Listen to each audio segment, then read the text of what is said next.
He's young, energetic, and full of charisma.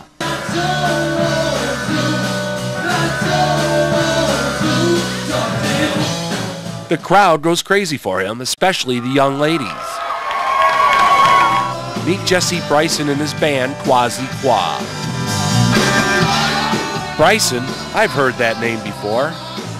He's the son of Wally Bryson, the former Raspberry from Cleveland, who had many hits back in the 60s and 70s, including It's Cold Outside by The Choir. My dad was a major influence from the start. You know, growing up when I was a kid, I always heard his stuff.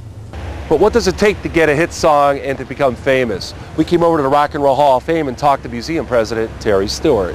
Singers got to sing and players got to play. That's what it's really all about. You got to keep singing and you got to keep playing. And I think you start that when you're young if you really have music as a love.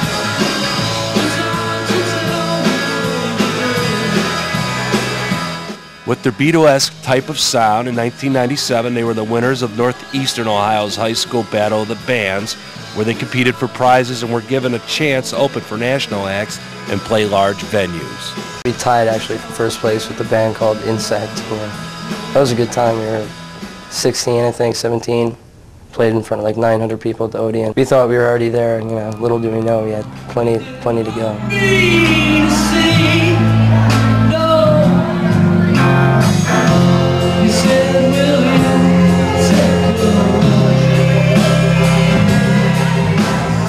With a party to introduce their first CD, Shaking Hands with the Governor, the boys would start an aggressive campaign of playing out and attracting large audiences, hoping to rocket themselves to stardom. That was a good step for us because we put out a CD, that's what everyone wants to do.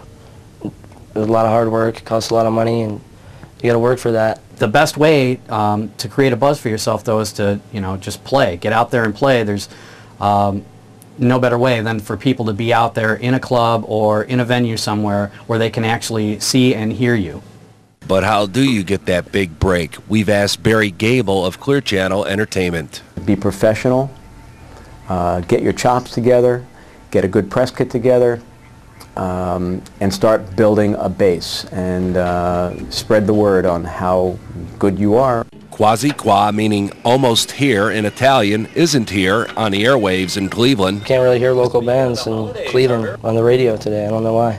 The songs most radio stations play come from national record companies. There are songs that are getting support of the various formats throughout the country. They're getting airplay across the board, and they have the support of the record company, so they become familiar to the audience, and then they become that listener's favorite song. If you come out to see Qwasi Qwa's show, it's no secret that you might find former Raspberry Wally Bryson sitting and playing his guitar with his son. This is Ron Hansen reporting.